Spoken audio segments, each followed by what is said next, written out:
कहते जीवन में दो व्यक्तियों से हमेशा कुछ ना कुछ सीखना चाहिए।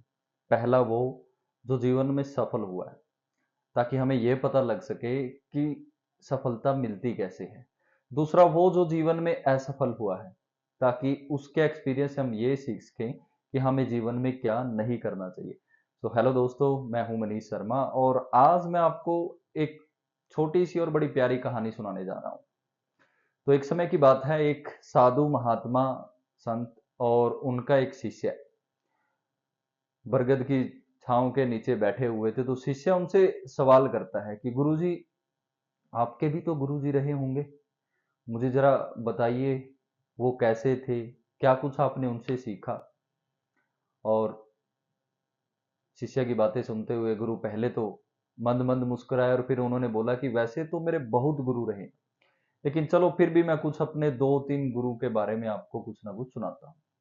तो कहते एक समय की बात है, मैं एक संध्या का समय था, शाम का समय था और मैं आरती के लिए मंदिर जा रहा था। शाम हो चुकी थी और मेरे सामने एक छोटा सा बच्चा हाथ में दिया लेकर अंधेरे को उस दिए की रोशनी से दूर करता हुआ मंदिर की तरफ बढ़ता चला जा रहा था। तो मैंने अपने कदमों को तेज किया और बच्चे के नजदीक जाके देखा तो बच्चे के चेहरे पे एक अलग ही तेज था। तो मैंने उस बच्चे से एक सवाल पूछा, जो यह था कि मैंने बच्चे से पूछा कि आप जो ये दिया लेके जा रहे हो, जो इस अंधेरे को दूर कर रहा है, क्या तुम मुझे बता सकते हो कि ये रोशनी आई कहाँ से है। मुझे थोड़ा अपना कहते ज्ञान का थोड़ा घमंड हुआ और मैंने बच्चे से पूछा, क्या तुम बता सकते हो कि ये रोशनी कहाँ से आई है। बच्चा पहले तो थोड़ा अचरज में हुआ और फिर बाद में बच्चे ने क्या किया, वो फूंक मारकर दिए को बुझा दिया और उसने महात्मा जी से उल्टा सवाल किया कि आपके सवाल का उत्तर मैं बाद में दूंगा, पहले मुझे ये बताओ कि ये जो दिए की रोशनी थी वो कहाँ गई। और महात्मा जी उसका सवाल सुनकर एकदम से चुप रह गए। कहता मैं एकदम से बिल्कुल चुप रह गया, मेरे पास कोई जवाब नहीं था। तो कहता वो मेरे जीवन का पहला गुरु था जिससे मैंने सीखा कि कभी भी जीवन में अपने ज्ञान का अहंकार नहीं करना चाहिए, ज्ञान का घमंड नहीं करना चाहिए। हमारे आसपास बहुत से ऐसे लोग होते हैं जो बोलते हैं ना, अपने आप को कुछ ज्यादा ही सियाना समझते हैं। या हमारे परिवार के अंदर भी कोई ना कोई एक ऐसा होता है जो ये सोचता है कि बस मेरी ही चलनी चाहिए, आई एम ऑलवेज राइट, मैं हमेशा ठीक होता हूँ। लेकिन नहीं दोस्तों, जीवन में हर एक व्यक्ति की अपनी महत्वता है। हर व्यक्ति हमें कुछ ना कुछ सिखाता है। हम हर रोज जीवन में नया कुछ ना कुछ सीखते हैं, चाहे वो हम परिवार से सीख रहे हैं, चाहे हम वो बाहर के लोगों से सीख रहे हैं। तो जीवन में कभी भी अहंकार नहीं करना चाहिए। कहता है ये मेरी पहली सीख थी और वो मेरे पहले गुरु थे। तो इतना कहकर महात्मा जी अपने शिष्य को कहते हैं कि चलो वत्स, मैं अब तुम्हें अपने दूसरे गुरु के बारे में बताता हूँ।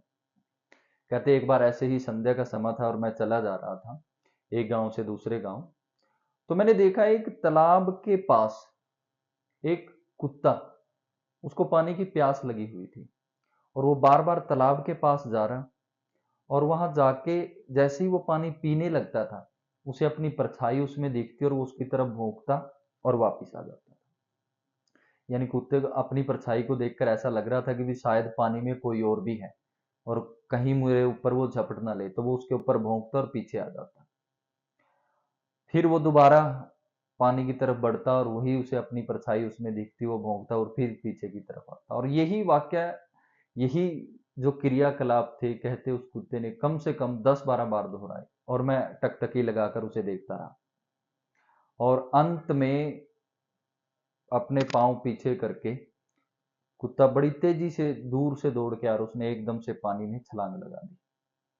और पानी में छलांग लगाने से अब उसे कोई अपनी परछाई नहीं दिख रही थी, यानी उसे कोई दूसरा कुत्ता नहीं दिख रहा था। तो उसने आराम से पानी पिया और वो वहां से चला गया। तो मुझे वहां से जो सीख मिली, या वहां से जो मैंने उसको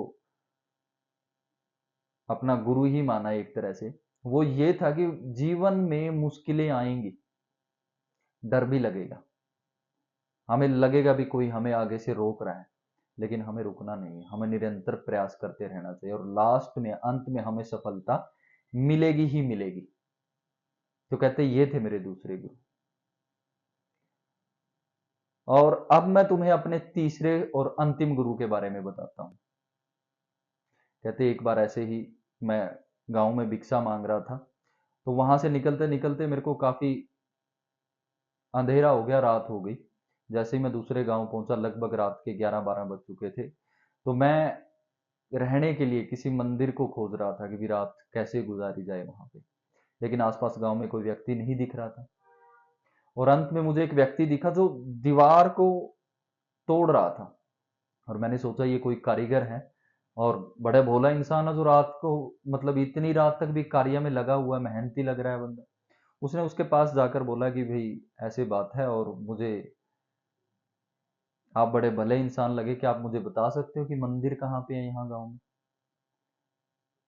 तो उसने कहा कि भाई पहली बात तो मैं कोई भला इंसान नहीं हूँ, मैं चोर हूँ। वो आगे से वो व्यक्ति वहां पे आंसर देता है महात्मा जी को, कहता मैं चोर हूँ और मैं कोशिश कर रहा हूँ ये दीवार तोड़ने की। तो जैसे ही दीवार टूटेगी मैं यहाँ से कुछ ना कुछ सामान चुरा कर चला जाऊंगा, लेकिन ये हो नहीं रहा मेरे से अभी। तो आप बुरा ना मानो, अभी मंदिर के दरवाजे तो इस टाइम बंद हो चुके होंगे, तो अगर आप बुरा ना माने तो आप मेरे घर आप आज की रात गुजार सकते हैं। महात्मा जी बोले कि भी वैसे भी मेरी तबीयत बहुत ज़्यादा खराब हो रखी है। तो वो उनके साथ चले गए, और उनके साथ जाकर वो खुशी खुशी उन्होंने महात्मा जी को भोजन करवाया। और महात्मा जी ने बोला कि भाई मैं 2-3 दिन यहाँ आपके पास ही रुकूंगा, मेरी तबीयत ठीक नहीं है। तो अगले दिन जब रात हुई, तो वही व्यक्ति, पहले उसने भगवान की पूजा की और फिर खुशी खुशी वहां से निकल लिया वो चोरी करने के लिए। लेकिन अगले दिन भी उसको कुछ हाथ न लगा, और ऐसे 2-3 दिन ऐसे ही चलता रहा। एक रात जब वो चोरी करके वापिस आया, तो उसने आके महात्मा जी को बताया कि आज मैं चोरी करके आ गया हूँ और मुझे काफी सामान है जो वो मिला है। तो महात्मा जी ने बोला देखो, आपने मेरी सहायता की, आप नेक आदमी हो, लेकिन आप ये चोरी कर रहे हो तो मैं इसकी खबर जरूर कल राजा जी को जरूर दूंगा। और ऐसा ही हुआ। अगली सुबह जैसे ही सुबह उठती है और महात्मा जी उनको राजा के पास लेके चल पड़ते हैं, तो वहां पे राजा जी को जब वो सारी बात बताते हैं, तो उन्हें लगता है कि भी शायद ये भले व्यक्ति हैं और इन्हें एक मौका जरूर मिलना चाहिए जीवन में सुधरने का। तो राजा जी उन्हें सजा देने के बजाय दूसरा मौका दे देते हैं। और महात्मा जी कहते हैं कि वो उसका आखिरी दिन था और उसके बाद उसने चोरी करना भी छोड़ दिया। तो कहता मुझे वहां से 2 सीख मिली थी। पहली यह कि भाई जीवन में सफलता मिलेगी, आज नहीं कल मिलेगी। वो व्यक्ति हर रोज जाता था, चलो वो चाहे बुरा काम करने ही जा रहा था, लेकिन वो बड़ी खुशी खुशी जाता था और कभी मायूस नहीं होता था।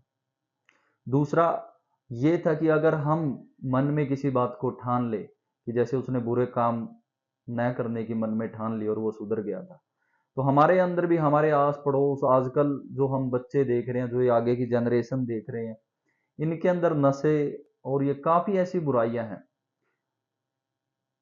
तो अगर इंसान चाहे, ठान ले इंसान किसी बात को, तो वो कर सकता है। इंसान से बड़ा कुछ भी नहीं है। तो अंत में मैं आपको यही कहना चाहूंगा, इन जो ये सीख हमें उन महात्मा जी ने अपने शिष्य को दी, और शायद आज हम ये किताबों से पढ़ रहे हैं, तो हमें भी काफी कुछ इन चीजों से सीखना चाहिए। और हमेशा अपने बड़ों का आदर करें और छोटों से प्यार करें। धन्यवाद।